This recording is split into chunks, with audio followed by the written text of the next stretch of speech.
મિત્રો, કોઈ દિવસ મા બાપ સામે બોલવું નહીં, એમને વળતો જવાબ દેવો નહીં અને ઊંચા અવાજે તો બોલવું જ નહીં.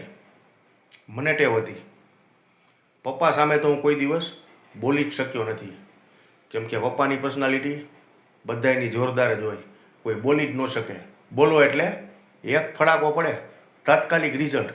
પણ મમ્મી સામે હું બહુ બોલતો, જેમ તેમ જવાબ દેતો, વળતા જવાબ દેતો, ઊંચા અવાજે બોલતો.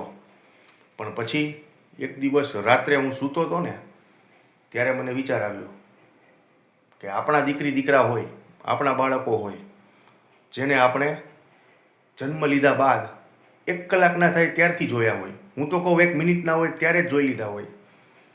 આપણી સામે મોટા થાય, સ્કૂલે જાય, એના દુઃખમાં આપણે દુઃખી થઈએ, એના સુખમાં આપણે સુખી થઈએ, એની માટે રાત રાત જાગ્યા હોય, એની બીમારીમાં જ્યારે એને તકલીફ થાય ત્યારે એના માટે આપણે રોયા હોઈએ, એને ચાલતા શીખડાવ્યું હોય, ઘોડો બનીને એને સવારી કરાવી હોય.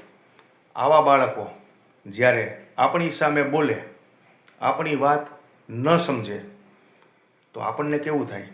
આપણને સામા જવાબ દે, આપણી સામે ઊંચા અવાજે બોલે, તો આપણને કેવું થાય કે જેની એકે એક માગણી આપણે પૂરી કરી હોય, પણ આપણી જ વાત ન સમજે તો?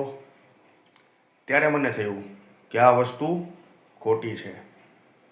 કોઈ દિવસ બોલવાનું નહીં, મા બાપ સામે કોઈ દિવસ બોલવાનું નહીં, વળતા જવાબ નહીં દેવાના અને ઊંચા અવાજે તો કોઈ દિવસ નહીં બોલવાનું. કેમ કે ધરતી ઉપરના ભગવાન તો મા બાપ જ છે. એનું અપમાન કરશું, એનું માન નહીં રાખીએ તો મિત્રો ઉપરવાળો તમારી સામે નહીં જોવે, એ નજર ફેરવી લેશે. ભલે કદાચ એ લોકો અમુક કિસ્સામાં ખોટા પણ હોઈ શકે, બરાબર, પણ છતાં એનું માન તો રાખવું પડે ને.